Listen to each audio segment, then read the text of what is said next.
My name is Shirin Khosropur. I'm director of the Center for Peace and Conflict Studies. I'm also a professor of psychology and department chair for Department of Interdisciplinary Studies. And we welcome you at the Center for Peace and Conflict Studies for joining us today. This is the final in the series of webinars that we've had the pleasure of hosting with Dr. Duana Welch. The series has been Peace in Relationships, and we are talking about, how we can bring her back for another set next year, and maybe next year one of those will be in person. Wouldn't that be wonderful, right? One or more would be in person. We can see each other really. So I'm going to do a brief introduction to Dr. Welch and then hand the mic back to her. As Leila mentioned, this session is being recorded, and that includes when we record, it captures everything, including what goes in the chat. So I just want you to be aware of that.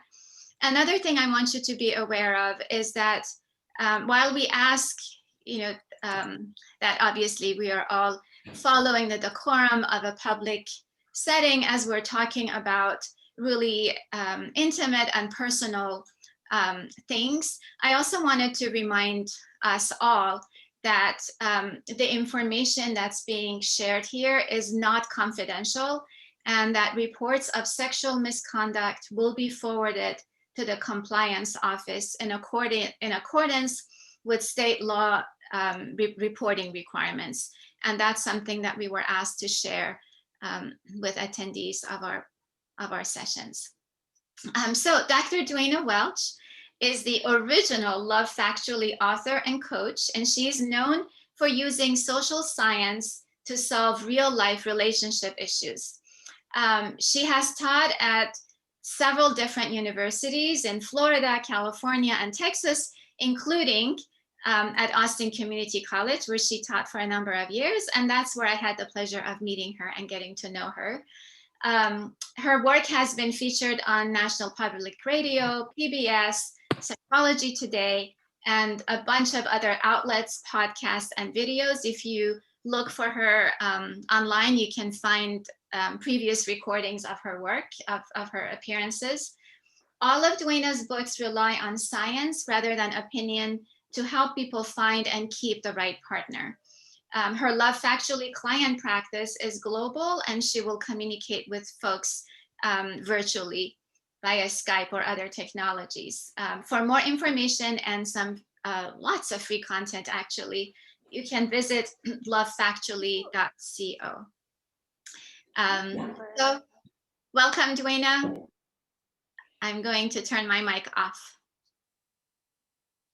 Thank you, Dr. Khosropur. It has been such a pleasure to do this series. This is my 5th webinar now on the topic of relationships at ACC. And of all the places I ever taught, Austin Community College was the dearest to me. I think I was with you for 7 years. I think so. Yeah. I finally did the math the other day. It should have been easier than it was for me to remember that.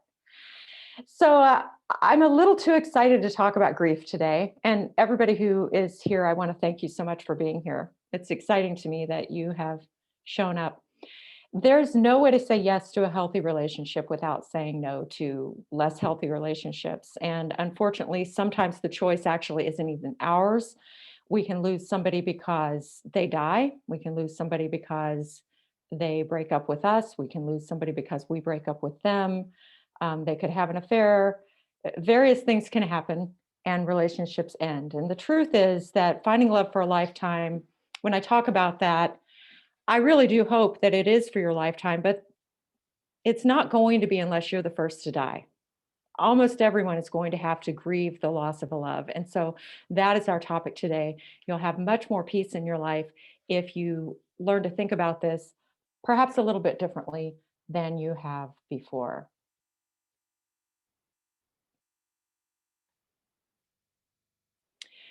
So you've probably heard the parable of the mustard seed about a woman in India who her husband dies and she is overpowered by grief, and she asks a guru, please bring my husband back from the dead. And the guru says, I will do this thing for you if you will bring me the mustard seed from a home that has not been touched by death. And so, of course, she knocks on all these doors, and everyone has a sad story of loss. Everyone has been touched by grief. And she has to come back to the guru and say, I understand now, you can't do it because grief is universal. Grieving is universal. And the more you love someone, the more you're going to mourn when they're not part of your life anymore. Of course, there's a high cost of protecting yourself so much that you never really love. And I hope that you join me in feeling that that cost is unacceptably high. So you're going to have to be open to pain if you want to be open to love. Not necessarily a lot of pain while you're together. If it's really hurting that much while you're together, you're probably doing it wrong. I've got a lot of content I've already produced about that here for ACC. But when you go through grief, it's almost certain that people will tell you that you're doing it wrong. And it's really interesting because when I used to write a weekly column at Love Science Media, I asked people the question, how have you grieved? What were other people's responses? And what do you think would have been the right way to go about it? And people gave me a lot of different answers. We'll cover some of those today, not specifically their answers, but answers. They said the number one response other people had to them was basically, you're doing it wrong. You're wallowing in it if you give yourself over to your emotions, or you're not processing your feelings if you keep busy and distract yourself, or you're being cold. People just have a lot of thoughts about this, but most of them boil down to you're not doing it the right way. So we're going to talk about some effective ways to grieve today, and I imagine that some of you will find those surprising. But the big idea here is that grief happens because of broken or interrupted attachment. And those of you who've attended this entire seminar or webinar series know that there's one about attachment styles. So we are going to talk about that a little bit today, because love is attachment. Basically, the process of bringing someone so close to you that they are the person you want to tell everything to first. They are the person that you turn to when you are hurt, even if they're the one that hurt you. They are your person. And grieving is what happens when that attachment is either broken, for example, through death, or somebody moves all the way across the world and maybe you can't communicate with them very easily, or it's interrupted. I remember a woman telling me that she knew that she had to break up with her boyfriend. He had broken up with her, but she asked him to come over one last time. And what she told him when he got there was, I'm not done with you yet. She knew they were broken up, but she needed to process the fact that her attachment for him had been interrupted. And detachment takes time. You've heard that time heals all wounds. That's not quite true, as we'll see today. There are wounds that need more than just time, but time is certainly part of the component of getting over your grief. Oh, by the way, I'm not sure if we said it, but you should feel free to ask me questions at any time through this presentation today. I am able to see the chat and I will answer you as I go along. It's a little more spontaneous, I think, than waiting till the end. And lets me pace everything a little better, I think. Okay, so basically, detachment and grieving also depend on your style. A couple times ago when we met, we talked about 3 attachment styles. There's secure, anxious, and avoidant. Secure people feel very comfortable relaxing into an intimate bond where they're mutually dependent on each other. They're not too worried about that. They know that if it doesn't work out, it's going to hurt, but they also have faith that they would be able to get past it and move on. And part of what's going on with grieving, if you're secure, is you may be so forgiving of really behavior you shouldn't accept. You can forgive anything, but forgetting becomes a problem with some kinds of behavior. And so secure people can sometimes be forgiving to an actual fault. And so that means that secure people sometimes have a difficult time detaching simply because they'll make excuses for their partner. And it may take them a long time, for example, to determine that they need to really fully detach. If you have an anxious attachment style, again, going back to a talk I've already given, that means that you are preoccupied and worried and constantly monitoring your relationship. You don't really feel like your partner is going to fully choose you. You feel like you tend to be the one who's more in love. And so you might just kind of hyperanalyze everything. And one thing that anxious people tend to do is they tend to leave relationships in order to cling to relationships. When they leave a relationship, they don't mean I'm really breaking up with you. What they mean is chase me.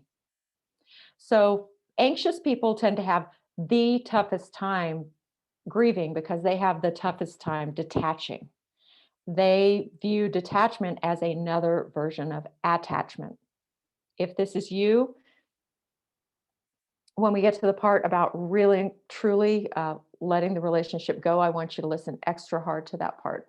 And if you're avoidant, a basic hallmark of that is closeness at arm's length. You don't want someone in the heart of your heart, in the center of your life, but you don't not want someone either.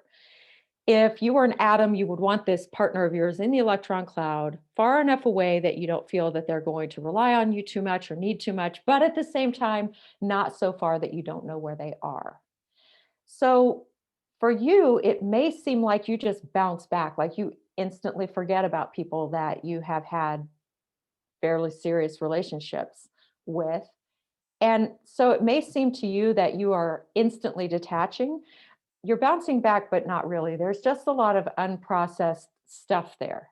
And so I would encourage you to look at what that stuff is. One question in the detachment process is who left whom? For example, if you left, if you were an atom, I love that. Thanks, Mary. If you were the person who left the relationship, and this of course is assuming a breakup, obviously. If you left, you might actually be so far through your grief process the day you leave that you're ready to resume finding a partner, or you're not really processing a lot of grief anymore. If that happens to you, that's called anticipatory grieving, and it's a normal part of taking a long time to make the decision to leave. I hear from a lot of people in my work. I see clients all over the world, and I hear from many of them who say that they won't date anybody who hasn't been divorced or separated from a serious partner for less than 2 years. They are assuming something that's not necessarily true, which is that a calendar date determines how much grieving has happened. Because I have met people who 10 years on have not processed their stuff. And I've met people who the day they left, or the day the papers were signed, they were really ready to move on. So that's not accurate to go by a calendar date. But also, it ignores the fact that there is such a thing as anticipatory grief, that some people they've really done all of what sociologists call grief work by the time they leave. A possible exception to this was a study by Boutwell and a few other researchers in 2015 that found that people are so loath to leave relationships because if you leave, people judge you for that. So people are so loath to leave relationships that a lot of people, according to this one study, admitted that, well, okay, I didn't leave the relationship, but I just behaved so poorly that I forced my partner to leave me. And if that happened to you, you may or may not have gone through anticipatory grief. I'm saying it's a possible exception. Um, if, for example, there was a known deal breaker from the start of your relationship and your partner starts doing the known deal breaker, that might not be accidental. Your partner may have decided against this relationship, and rather than say they've made another choice, they just do the thing that will absolutely end the relationship. If you are the person who feels like you left the relationship, but really your hand was kind of forced, you might or might not have done your anticipatory grieving. It might feel fresh, or you may have actually gone through all the steps and stages that we were going to talk about. Here's another idea about anticipatory grief, though. If you leave and you feel whole and integrated and ready to find another partner right away, people will tell you you're doing it wrong.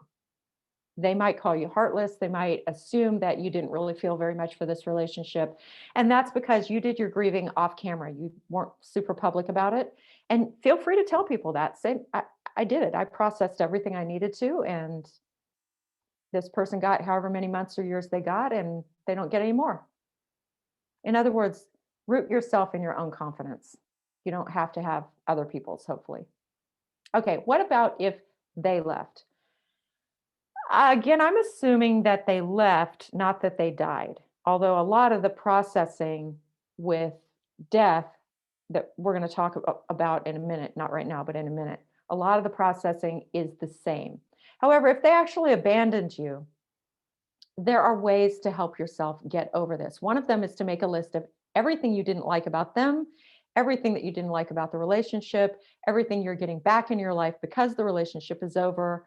Um, a lot of people find this really helpful. I'm not talking about nursing a grudge here. I'm talking about getting yourself over the hump of wanting to jump right back in with them, even though there are deal breakers. By the way, somebody who doesn't want to be with you, I really hope that's a deal breaker. Both people need to wholeheartedly, enthusiastically, hell yes this, and say that this is what they want. And if that's not there, then you need to process some grief and move on with your life. Don't hold them there. Create a list. If you can't come up with anything you dislike about them, and I hope you can come up with that to help you, but if you truly can't, think about the parts of your life that you like, that could be different for you now. For example, you could say, well, you know what? I have friends in Alaska and in Hawaii who always wanted me to come visit them. And because of my partner's work schedule, we were never able to do that, but now I can. I can go anytime I want, and I can stay as long as I want. And I don't need anyone's permission, that kind of thing. So that's not exactly about a partner failing. It's just about um, embracing some of your autonomy. Even if you don't like autonomy, there are things to like about it. Talk to the friends who didn't ever like your ex anyway. Ask them, why didn't you like them? Ask them, why are you not surprised that we have broken up? Let them give you fodder to get over this. Again, not so you can hate your former partner, but so you can get over the hump of the almost irresistible urge. If you were left as opposed to leaving, there will be an almost irresistible urge most of the time to try to get back with this partner, especially if you're anxious. Sometimes if you're secure, but almost always if you're anxious. So you need to find those friends who never thought they were good enough for you anyway, and who will tell you so and give you details about why. Spend time with people who are supportive of you and the choices you make. Don't spend time with people who point out that you make crappy choices when it comes to relationship partners and look at it happen again. Choose the people who say, oh, you make really wise decisions. Sometimes these things don't work out. We're really sorry that you're hurting. Let us make you dinner. And in COVID, they can make you dinner and leave it on your porch, or they can eat it outside with you. But you can find ways to, even during the plague, you can find ways to spend some safe time with supportive people. And then give yourself something to look forward to. I'm looking forward to my second COVID vaccination. And I'm looking forward to finally being able to come back home to Texas and see my family and a bunch of other things. So find something to look forward to, even if it's in the distant, distant future. Having something to look forward to will help, especially if you were the one who got chucked.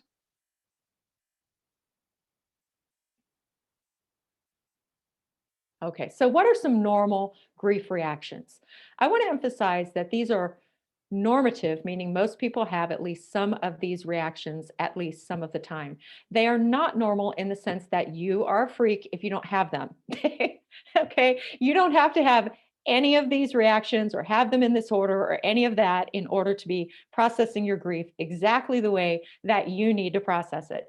I just want you to, people tend to feel better about whatever they're going through if they feel less alone about how they're doing it. So I want to tell you that Elizabeth Kubler-Ross, way back in the 1960s, came up with a framework for how people process loss and grief.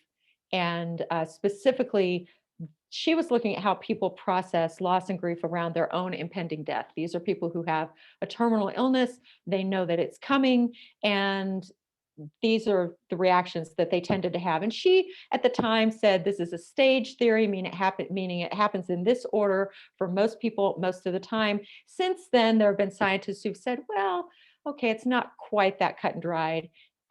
It Some people go through all 5 of these, some people only go through 1 or 2, some people go through them in a different order, some people go through the same 5 over and over and over until finally they feel like they're integrated afterward. And so you're not doing it wrong if you don't fit this, but you might feel better about yourself if I tell you a little bit about this. A really normal grief reaction is to at first just deny it. You know, when you break up with somebody and you really loved them and you wake up in the morning, and whereas maybe you woke up in the morning when you had them in your life and you just felt like the world was this amazing magical place because you had them in your life.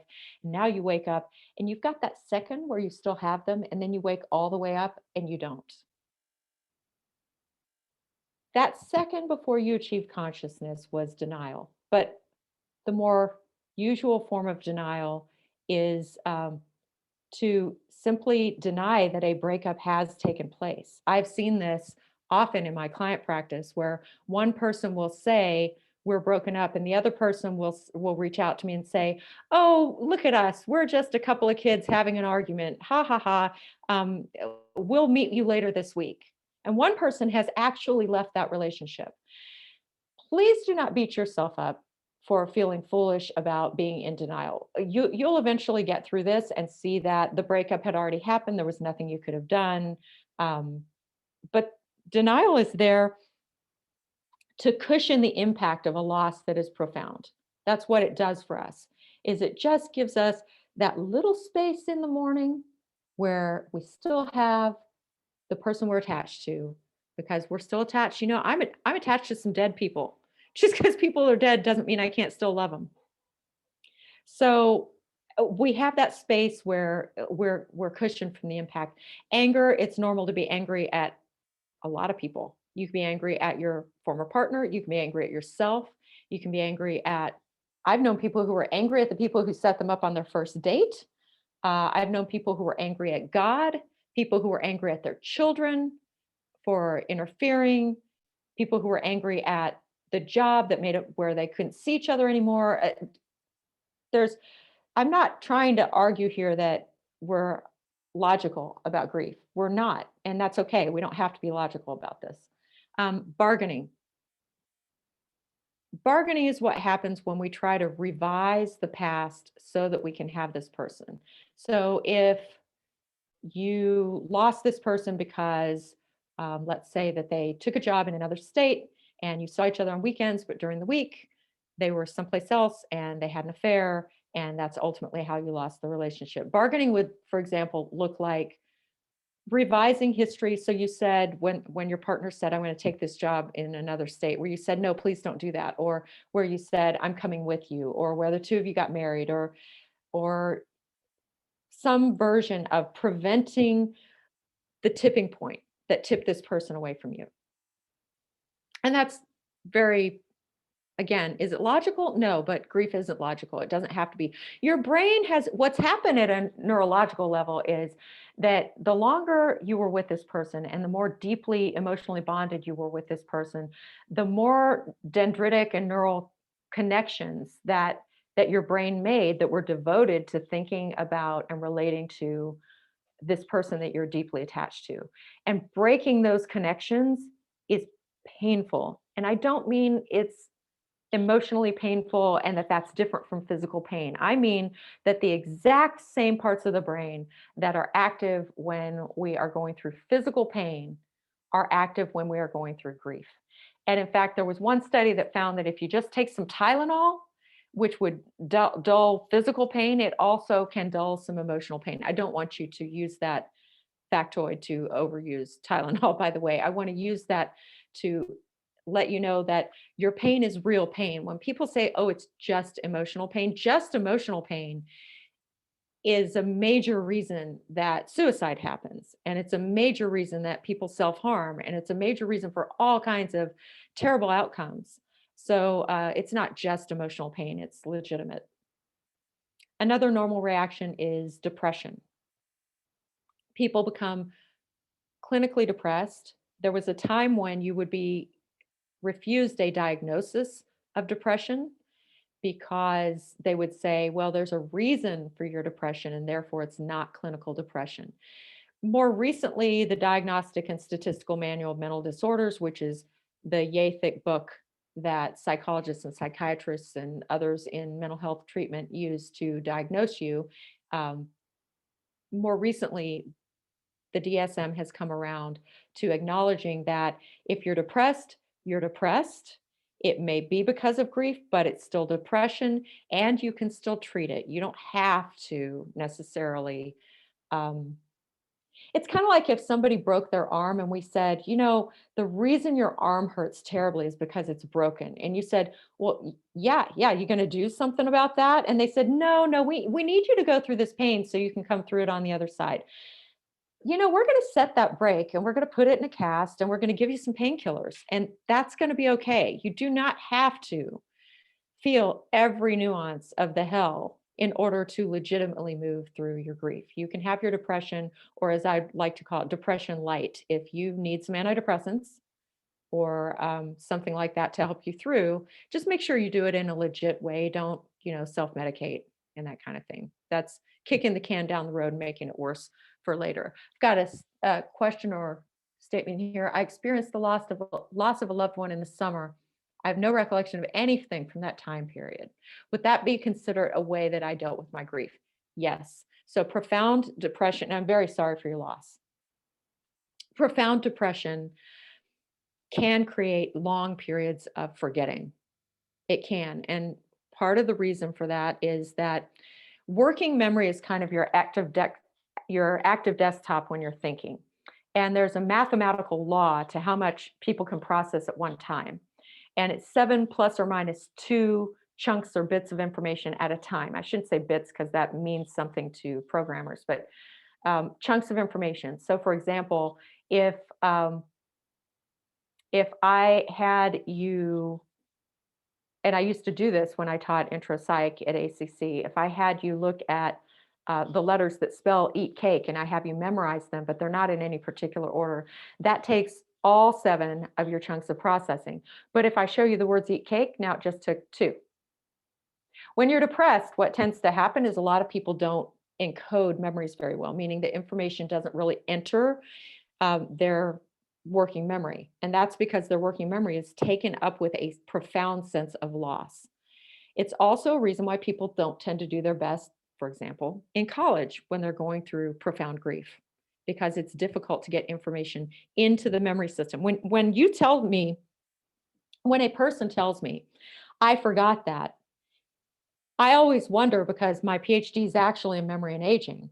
I always wonder, did the person forget it or did the information never make it into the system to begin with? Those are different. One of them is true forgetting, and the other is a failure to encode. Depression often interferes with encoding. Another thing that depression can do is cause something called state dependent memory, which means that if you are depressed again, you will remember things that you didn't remember when you weren't depressed. If you encode when you're depressed, then you're not depressed. It's hard to remember. Then you're depressed again. You remember it better. And we know this because there are experiments that put people in lots of different emotional, contextual situations where they have people encode in one scenario and then they have them recall either in a different scenario or the same kind of emotional context. And same creates greater memory. Okay, and the final stage, wow, that explains a lot. Thank you. You're very welcome. It was a good question. The final stage, although again, it's not really a stage, it's just something that a lot of people come to eventually, and I hope you do. We are going to talk about how to get there, is acceptance. Acceptance is where you can look back on what happened and you can look at the bad and the good, and you can kind of turn it over in your mind, almost like, something that's on my desk. I've got this pen and I can just turn it over and look at it. And you can kind of look at your memories from that time. And you can take the good and the bad and not get too emotionally attached to it. It's not quite like it happened to someone else. You're not dissociating, but it doesn't feel so personal anymore. It doesn't feel raw and it doesn't feel hopeless and it doesn't feel uh, a word for the experience of falling in love is limerence. It doesn't feel like that. It doesn't feel like you're drawn in all the way. It just feels like, oh, this is what happened. And I understand it now. And I might never love it, but it's what happened. Before we go too much further, I want you to understand that it is normal to eventually recover from all kinds of things that happen, including things that you think people cannot recover from. Um, Much earlier in my life, I lost my son's dad, which was extremely painful to me. He didn't die, but he wasn't himself anymore. And the only thing that kept me hanging in there some days was that I had a PhD in psychology and I knew about the adaptation level phenomenon. So I'm going to share that phenomenon with you now so that you know about it and it can give you some hope, because part of a necessary grief process is hanging on to hope.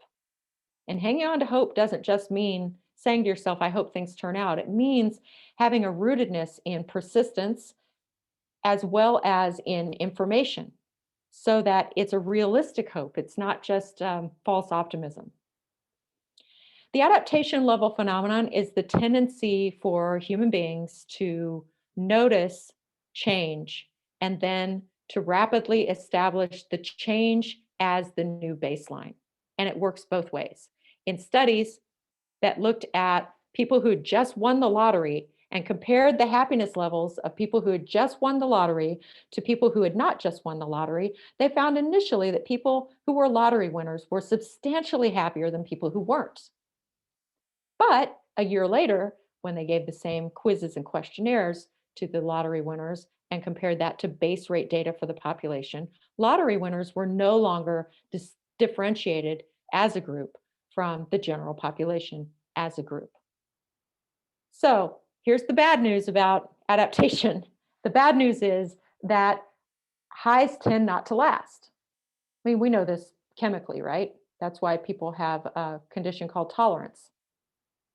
It's why, you fall in love and you get used to just being happy all the time. It doesn't strike you as constantly miraculous after a while. You can connect with that now and then, but it becomes the new normal. It's a great normal, but it becomes the new normal. The so the good news though is this applies also to bad things that happen to you. Researchers also looked at what happens when somebody has quadriplegia. That is, they have had a neck injury that has rendered them incapable of voluntary movement from the neck down. And many people, if you ask them, will you ever get over this? Will you ever be happy again? They say no. And many people to whom this has happened say no. In fact, a lot of people to whom this has happened say, if I could kill myself, I would. And yet, the same studies that the same measures that are used to assess life satisfaction in the general population were used with that group and found the same thing. Initially, the general population is much happier than people who just experienced a life-changing event like quadriplegia. But what happens over time is that the people with the terrible life-changing event come up to the level of the general population. We seem to have a settling point or a set point for happiness, many of us. If you know somebody who's just kind of naturally optimistic, which is me, I just kind of, somebody can tell me something truly terrible and I can absorb that and feel bad for them. And at the same time, part of me just says it's all going to be okay. We tend to have a settling point and we tend to resume that settling point after adjusting. So, in other words, resilience is actually the norm, but not right at first. It is normal to feel awful right at first. It is normal to feel awful for up to an entire year. If, however, you're feeling awful after that, I really do want you to, if you didn't already seek therapy just to help you through the year, do it now. There's no point. I don't think that there are any special extra credit points that people get for suffering needlessly. Okay, so how do people cope? When I was teaching gerontology, which was in my first professional life when I was a professor at Cal State Fullerton, we would talk about the fact that when you ask people who are in their mid 60s and beyond how they deal with problems, and you ask people in their 20s and 30s, how they deal with problems. Young people usually try to tackle a problem head on. They try to solve the problem. And older people tend to try to cope. Coping means that I don't directly tackle the problem. I learn how to adjust my inner life so that I can recover from what's going on. And I remember because when I learned that information and I was first teaching it, I was in my 20s. And I definitely was in the always solve the problem camp. The thing is, as life rolls along, and probably all of you know this already, probably everyone listening to this has already had an experience where you really don't get to solve the problem. It's not an option you have. My very best friend that I've ever had died young from cancer. I could not solve that problem. She could not solve that problem. All the medicos couldn't solve that problem. She had to cope with it. Her husband had to cope with it. I had to cope with it. Her parents had to cope with it. We had to learn to live with it.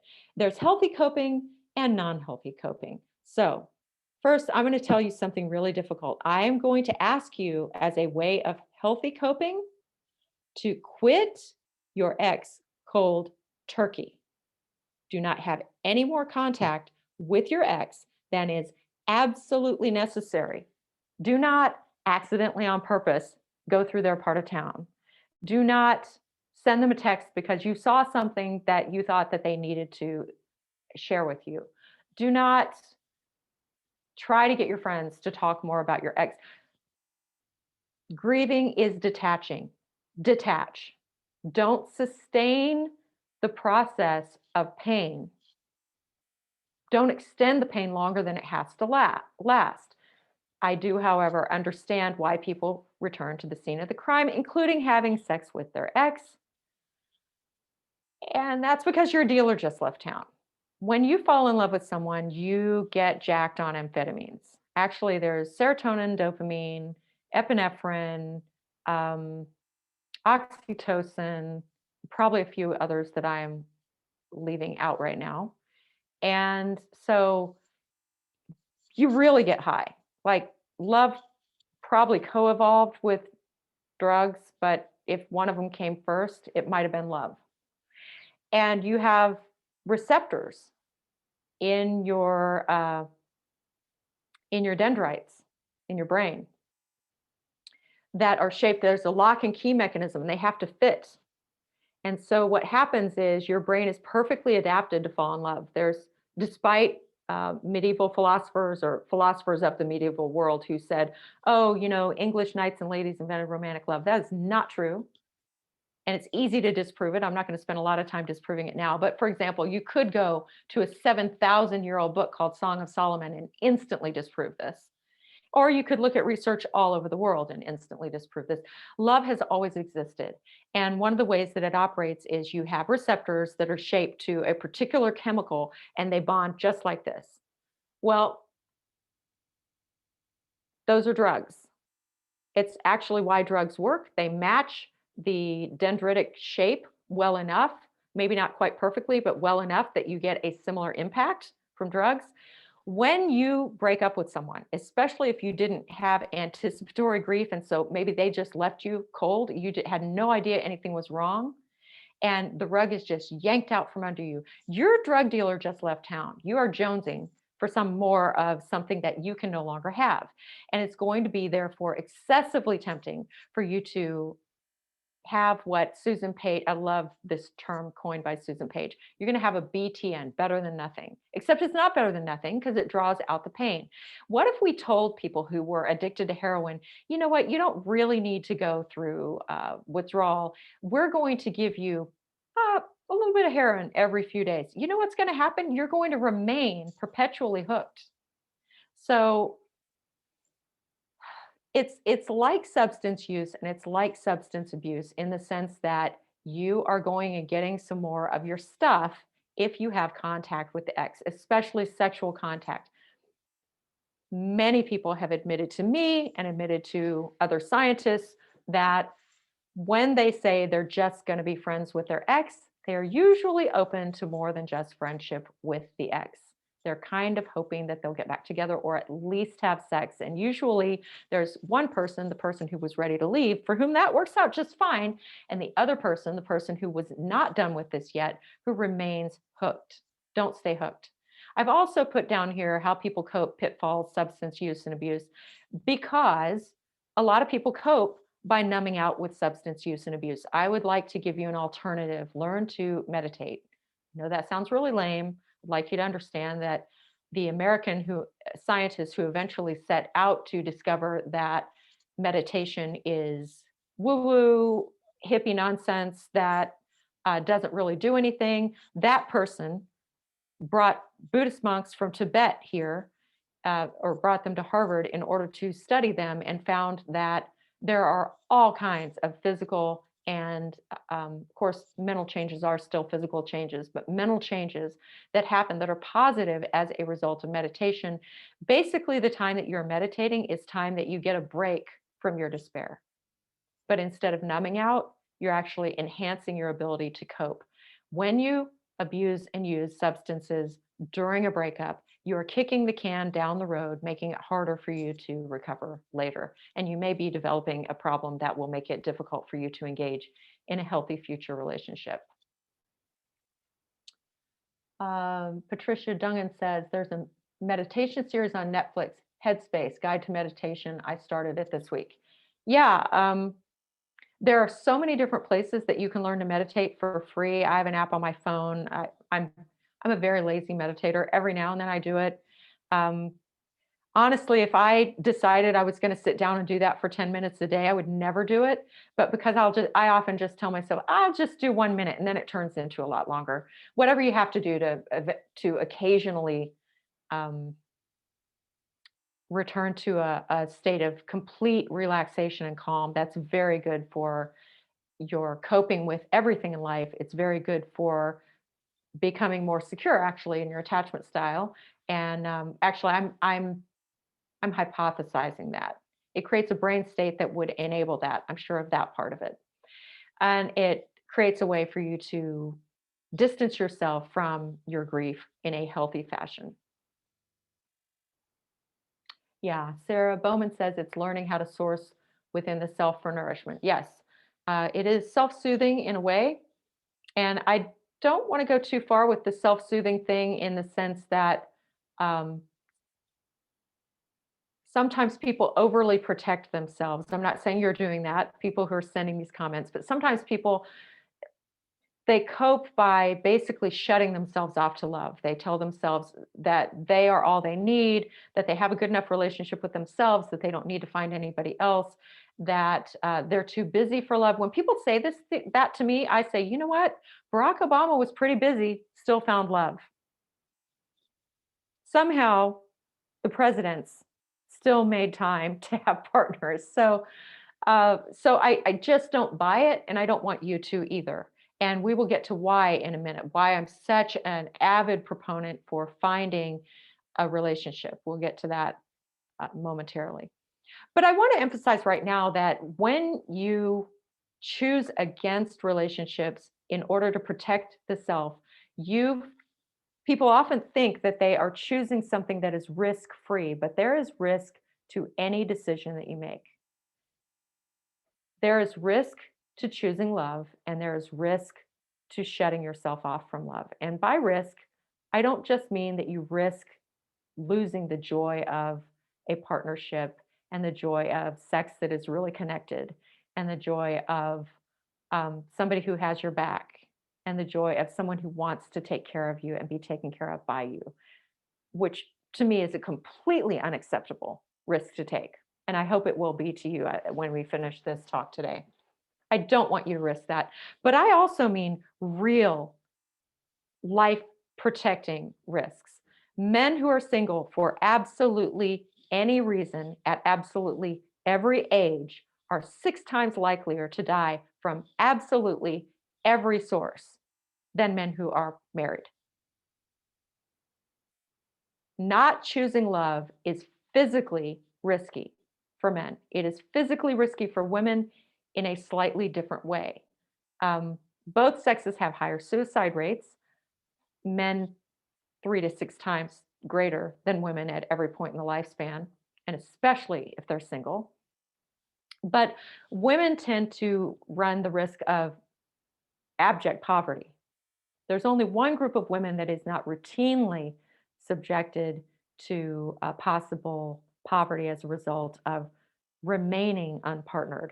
And that group of women is women who were with somebody who had serious addictions, because people with serious addictions actually cause impoverishment instead of prevent it. But when women can find a partner, male or female, who they are devoted to, who's devoted to them, women, you may have noticed this in the world, for lots of reasons, resources just don't tend to flow our way.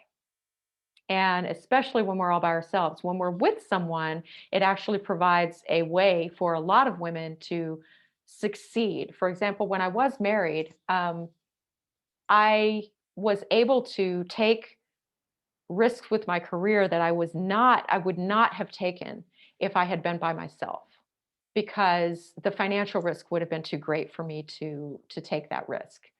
Um, and that was just reality. That was a choice that I needed to make.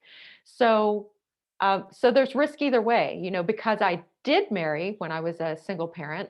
I got to develop the career I have now, which I never want to leave behind. And I got to take other risks, such as move to a state that I really wanted to live in, rather than one that for family reasons I had to live in. So partnership really creates a lot of benefits.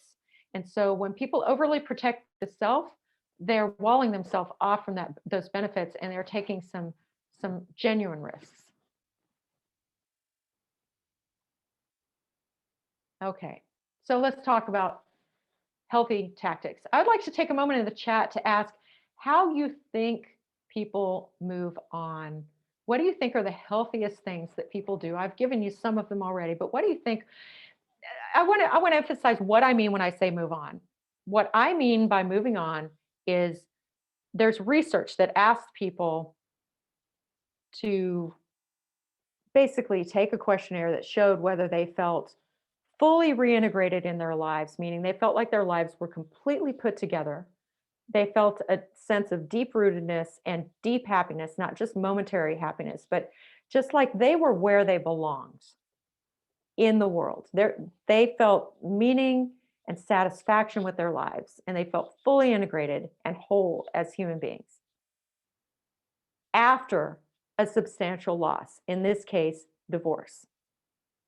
So what I'd like to see from you in the chat is, what do you think research showed was the primary thing that helped people feel fully whole and integrated after such a serious loss?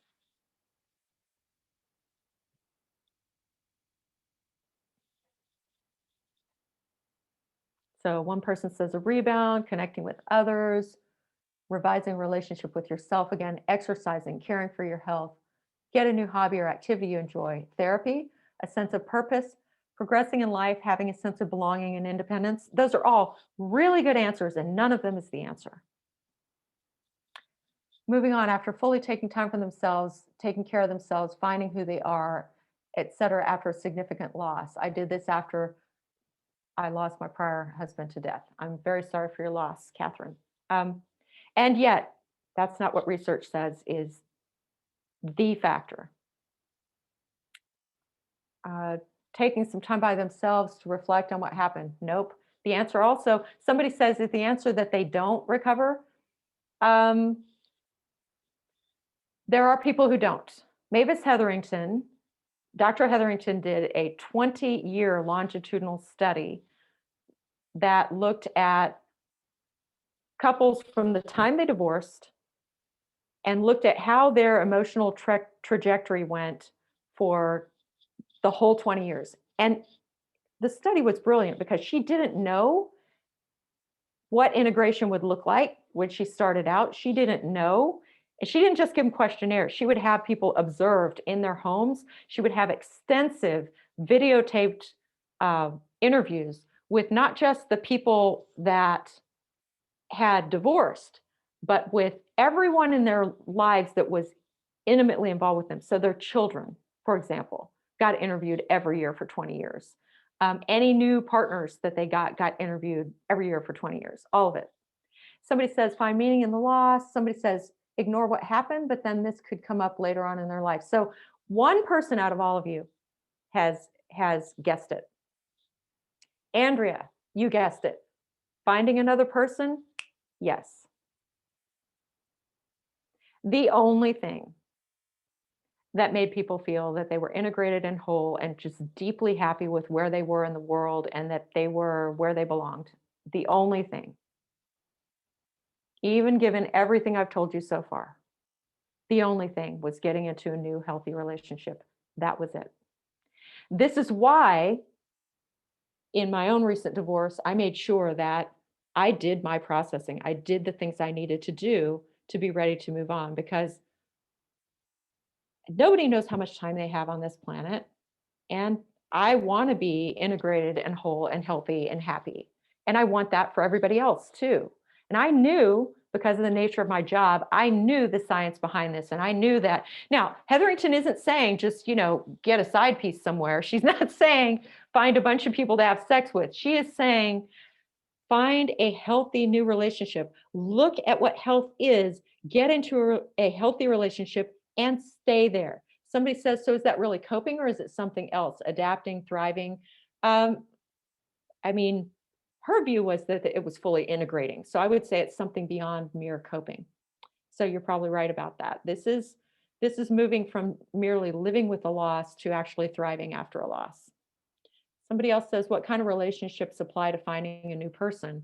Well, I've done 4 other seminars for ACC before, and a big part of it is communicating in a healthy way. That was my first webinar for ACC, was peace in relationships, something about how to argue productively, how to have productive conflict. Another thing is learning what your attachment style is and learning how to find secure attachment style in a partner and to become more secure yourself. You can get something called earned security by partnering with somebody who is secure. Another part of it is saying no to people who aren't right for you.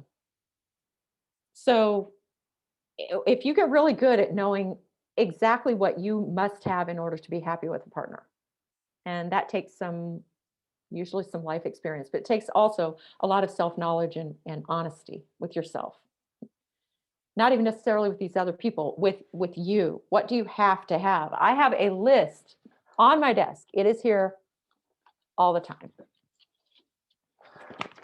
My list. It goes on for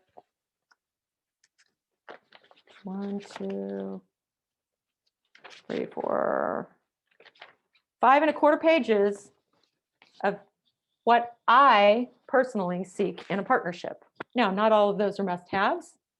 The 10 things that are must-have are gone into great detail in a description next to each one of those. Other stuff is icing, not the cake, but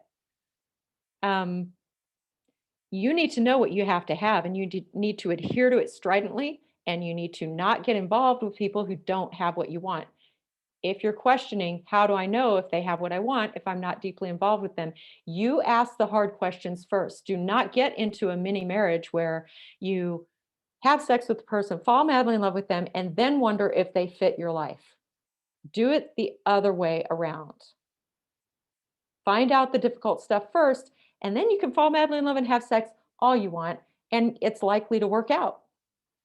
A lot of people have a hard time feeling comfortable with that because they feel like they'll be rejected.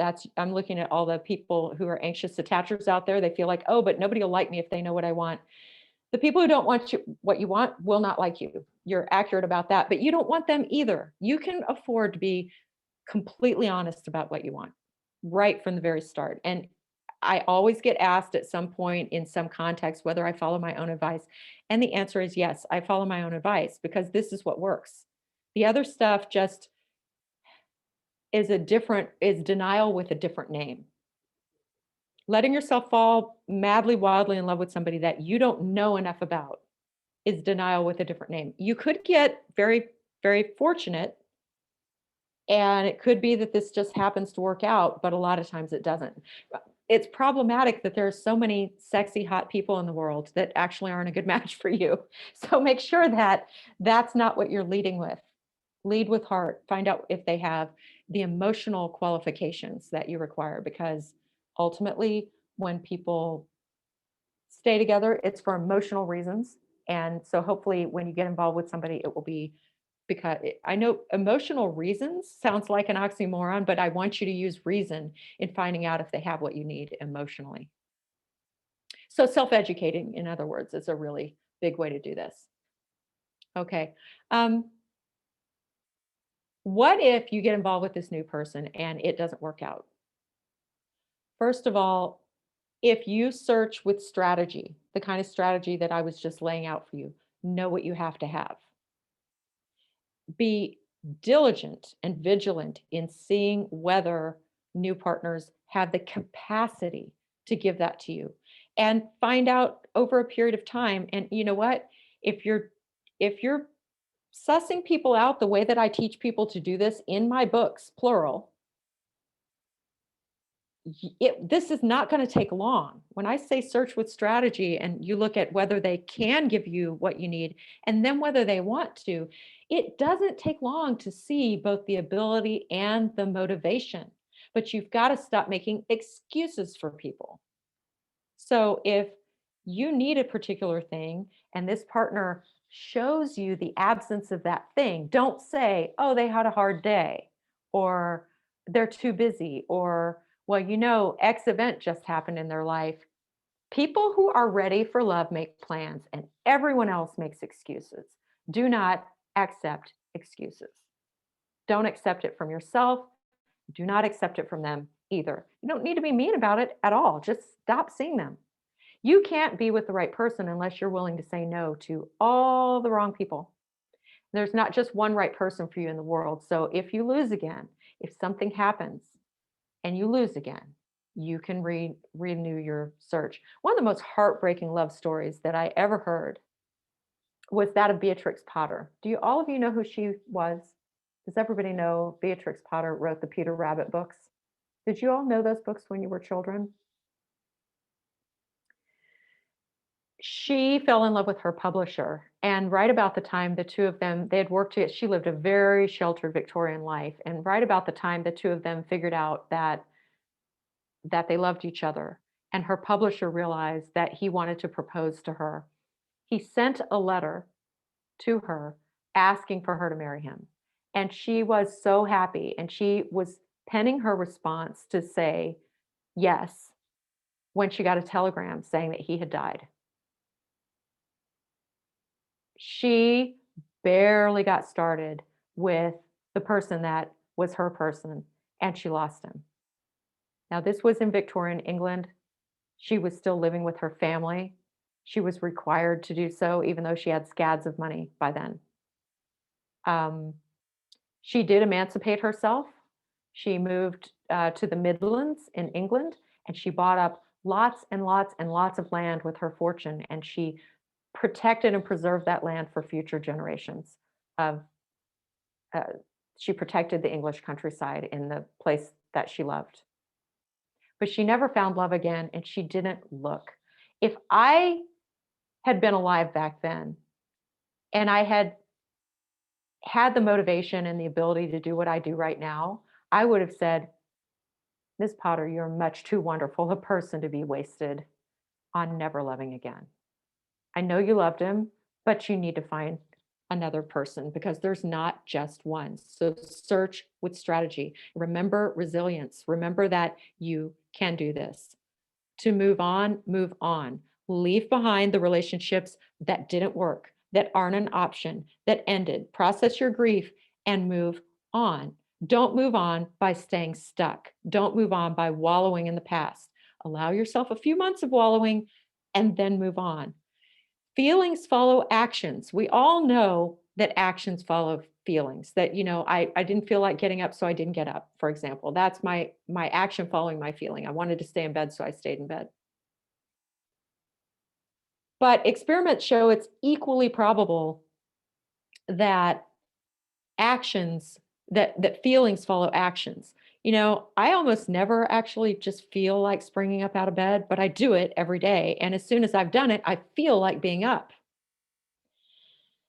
In my own recent dating search, there were a lot of things I didn't feel like doing, like going online every day for 30 days. And I told myself, 30 days, that's it. Then I could take a break. But for those 30 days, I didn't necessarily feel like going online every day, but I did it. And once I was online, I felt like answering letters and interacting with people because that's what it takes. Okay.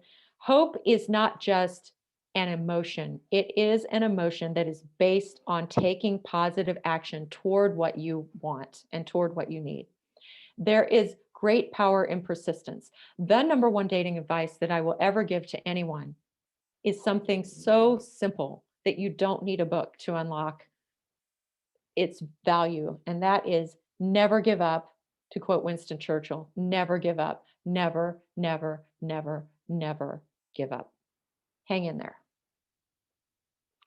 So to contact me, I hope you've enjoyed today and I would love to hear from you. You can find me at my email.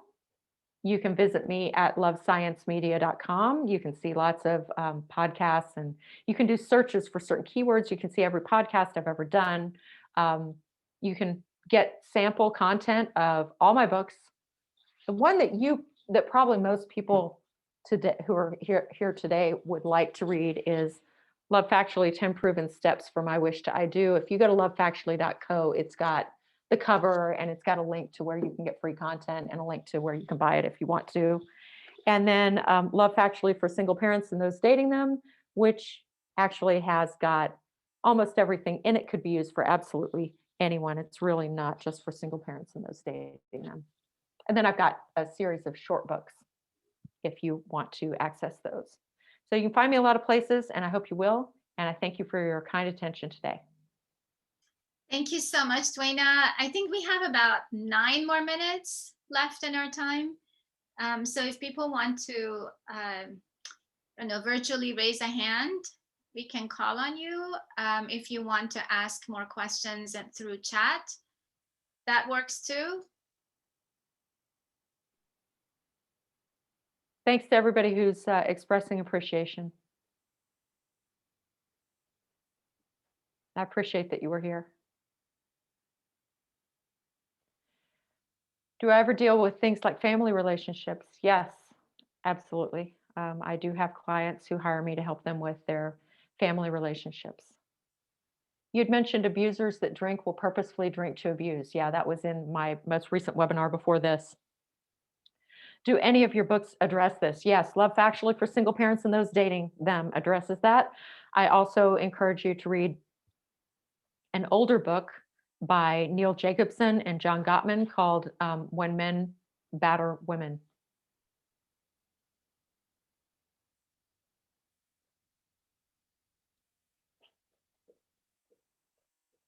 So Valentine's Day is coming up.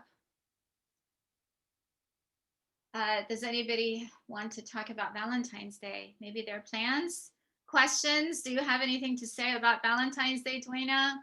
Oh, I dressed for the occasion. Are you kidding? I noticed that. Yeah. Oh, I love Valentine's Day. Yeah. And if you're lucky enough to have someone to enjoy it with, I encourage you to do that. And if you aren't that lucky at present, I encourage you to spend some part of Valentine's Day writing down all the reasons why you are an amazing catch. Because if you don't believe you're an amazing catch, it's difficult to believe that other people will see your value and your worth. And again, have I taken that advice? Yes. Why, yes, I have. I have done that myself. Maybe too divergent from the topic, but do you have any advice for grieving non-romantic relationships? Sure. These steps, denial, anger, bargaining, depression, acceptance, giving yourself the time to go through all of those, finding people who can support you in that journey, those apply no matter what it is you're grieving. I have certainly mourned non-romantic relationships. My grandparents have died. My best friend died when I was in my early 30s. She was Um, I guess I was in my mid-30s. I don't think she was 30 yet. It's been a long time now. Fortunately, I don't remember all the details anymore. One of the things time has done for me. But yes, absolutely, you can grieve the loss of any kind of relationship. What's your stance on an individual who loves their partner so much, even after death, they never choose another partner? I think that's legitimate. There are people who lose their partner through death who, in some ways, losing a partner to death is easier because this person didn't choose to leave and you didn't choose to leave unless they committed suicide. That's a whole other thing. But if they couldn't help but leave you because they died from a disease or a car wreck that wasn't their fault or something like that, you get to cherish all the happy times, and there's not the complication of um, trying to integrate the parts of the relationship that made it untenable, because it was tenable, it was workable, it worked for you. And so I often find that the harder kinds of grief to process are the ones where there are a lot of loose ends because things didn't go the way you needed them to. And I've seen that with clients who have been grieving, say, a parent who they had a lot of unfinished business with that parent. I don't think this necessarily even just applies to romantic relationships. So yes, I've known more than one person who said that their mate loved them so well and for so long and that they were so close. They just have no desire to find somebody else. They would rather live with those memories. I will say a lot of those people were no longer very young. They were in their 70s or 80s when they said that, and they were happy enough with the time they had left to be spent thinking about the partner that they had had. I have not seen that happen with anyone who was in their 40s or 50s. I've never seen that. How do we safely search with strategy in a time in which so many people prefer more casual relationships over serious? Oh, I love this question, Diana. So many people prefer casual relationships over serious ones. It can sometimes be difficult to tell whether someone is being totally honest, especially when they have a specific goal in mind. I assume the goal would involve the phrase hit it and quit it. So let's talk about that. If you're not dating during COVID and you are single, you should be dating because barriers create tipping points. So a barrier is a scientific term, which I employ in both my books. A barrier is anything that makes it harder to have a relationship. Here are some common examples of barriers. A health problem. Do you want a health problem? No. Will having a health problem make it clear right away who loves you and who doesn't? Yes, because if you've got a health problem and somebody sticks around for that, they have just told you that they think they're going to be in love with you. I mean, nobody sticks around for this stuff. And they do not stick around if they don't think there's a future with you. Living far apart.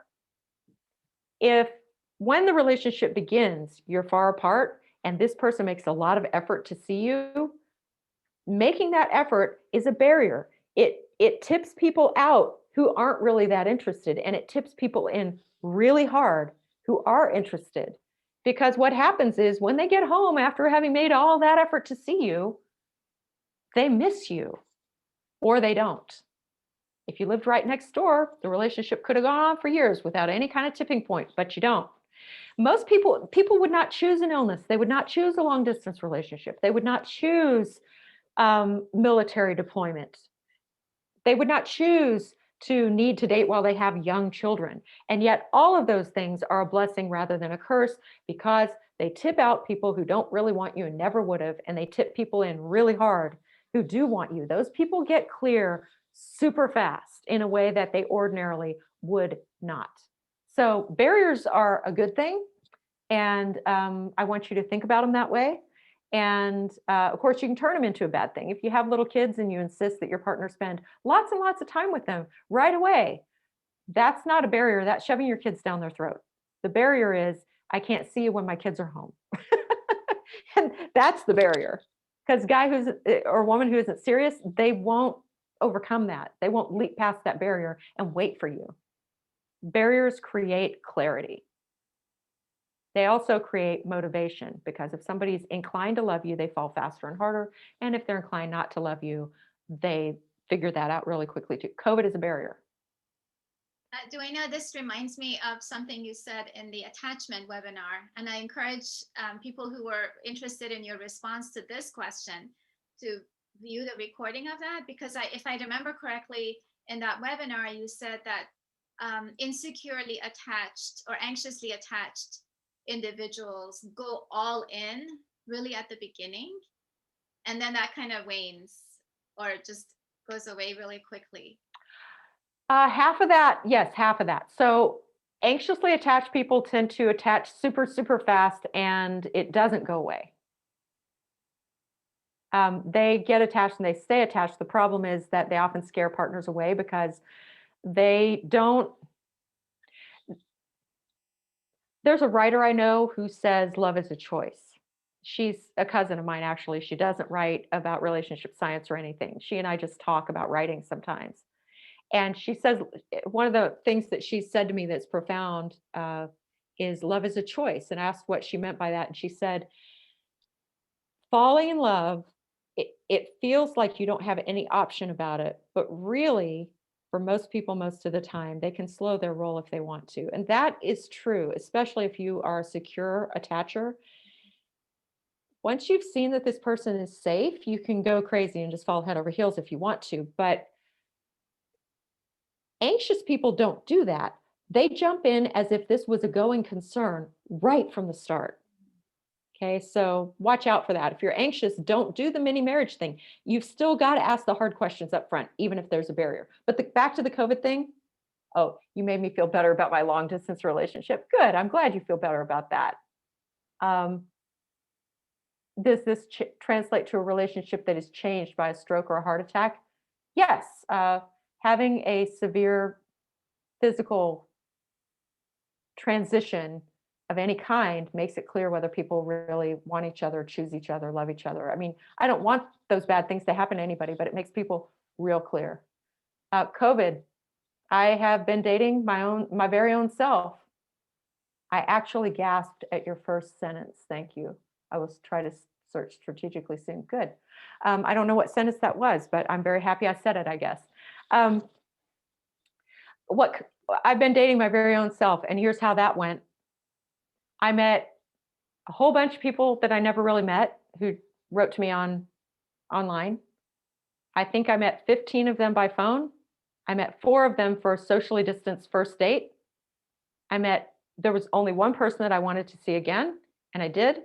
And it looks like we're going to keep seeing each other. So if you learn strategy, it does not have to, I mean, I can't, as one of my good friends says, the only thing I find it really tough to predict is the future.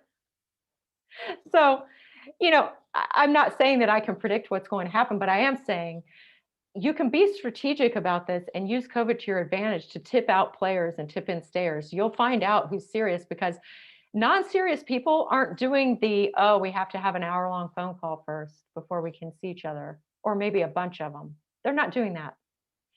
People who are serious about finding a partner aren't doing the socially distanced first date where there's not even going to be a hug, possibly or probably. They're not doing the second date where maybe all that's going to happen is you hold hands.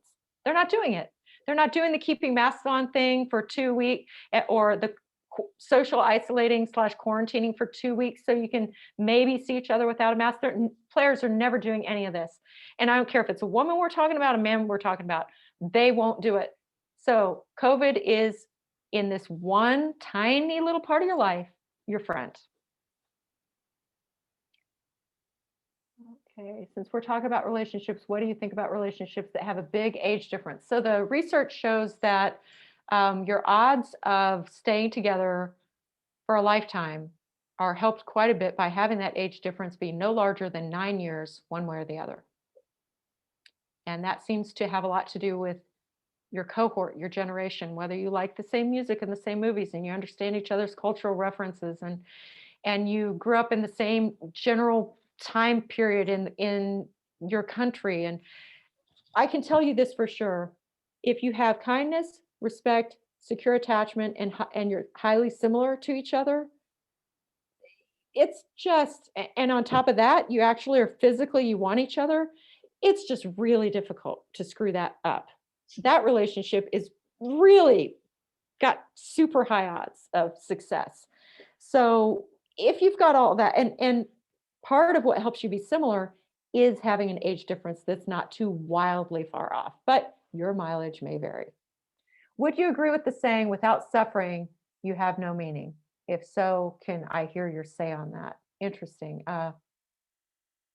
No, I don't. I think that we tell ourselves that we need suffering in order to have meaning. I think that it's one of the ways we justify things. But if truly suffering was the way that we created meaning, we would all want to beat our kids so they would have enough meaning in their lives. And obviously, that's a terrible idea. So, no, I would not say that. I think that, in fact, research shows that people who are raised by people who treat them as if they were treasured and loved, those people who have very little suffering in childhood tend to have really great outcomes all their lives. It would be really great if people always were treated well. It's a great question, though, Michael. Thank you. Um, Mary asks, is that 9-year difference for anyone at all or for people who are 30 years or older? Good question. If you are 18, your biggest age difference should be about 2 years. If you get much beyond that, you are talking about a huge power difference. And I don't want you to do that, especially when it's a heterosexual relationship and the guy is more than 2 years older than the girl in that scenario. I mean, we're talking about a girl. She is technically a woman, but barely. You're getting beyond that. You're getting into a situation where this other person has the potential to be abusive. So that 9-year difference is for somebody who's already in their 30s. Below that, you're looking at, maybe by the time you're 22, 5 years, 6 years, not much more than that. You don't want somebody that's got so much more money, time, life experience, any kind of resource that they just completely overpower you. Okay, somebody has asked, is there a scientific reason why people today prefer casual relationships? Yes, actually, this seems to be associated with the proliferation and experience of pornography. A lot of young men have started to prefer casual relationships because they believe that what's on porn will be emotionally satisfying. People who are avoidant attachers do find that to be satisfying because they don't really want uh, deep emotional attachment to begin with, so that works for them. But people who are secure or anxious attachers tend to feel devastated by that. It's really, really painful. So let me tell you the quick way to make sure you don't get in a casual relationship if you don't want one. And that's the caveat. If you want one, go ahead. If you don't want one, the way you avoid it is hold off on sex. I promise you, you won't get in one because the casual people will not tolerate having a barrier put between them and the nookie. That's just how it goes. And research confirms that. What do you think about relationships where your partner is leaving to go to the military and won't be able to communicate for 2 months? And then after they will get stationed out of the country, is the relationship worth it still? How can you make it work because you want it to work? Okay, so I don't have any clue how long this partnership has lasted.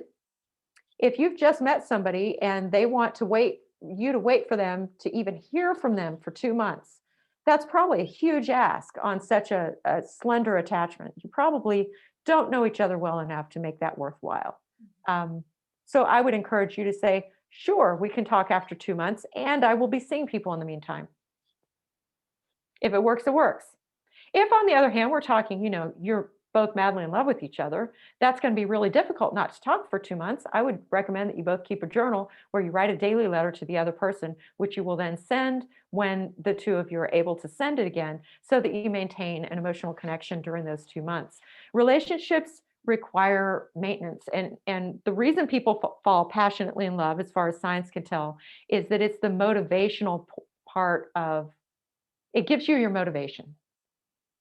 Look, if I told you, hey, there's random stranger over there, you don't find this person at all appealing or attractive, but you have to write this person a letter detailing your life and what you like about them every day for the next 2 months. That's work. That is not fun. But if you're in love with somebody, you love to moon around the house thinking about them and writing stuff down about them and all that. That's fun then. Passion is motivation. And that's, I think, why people have passion that lasts a long time. It's because we don't primarily get together to have babies. We primarily get together to have a bond. Babies are part of the bond, but at every phase in life, having somebody to be attached to in a healthy, loving way is a protector against death, actually, for everyone. So attachment never stops mattering. And therefore, being able to fall passionately in love, it never stops mattering. That's different than saying you have to be passionately in love forever. I want you to be in love forever, but I want you to understand that the high, the human brain doesn't sustain highs very well. There's going to be an adaptation level phenomenon probably after a year or two. And at that point, it doesn't mean you want to kick them out of bed and go find some strange. It means that, oh, I'm really contented and happy that you're here with me. I built my life around you and it's awesome. I'm really happy that I did that and I would choose to do it again. But you just don't feel the extreme highs and extreme lows that you ordinarily would, because now you're secure with them. There's a deep bond and you trust them, basically. Thanks Yeah. again, Duena. There is clearly a lot of interest. We've had really engaged audiences and a lot of participation, and we want more. So I thank everybody for spending part of this cold day with us and creating some warmth and empathy and intimacy here in our group. Have a great afternoon, everybody. Stay safe, and we'll see you next time. Thank you all.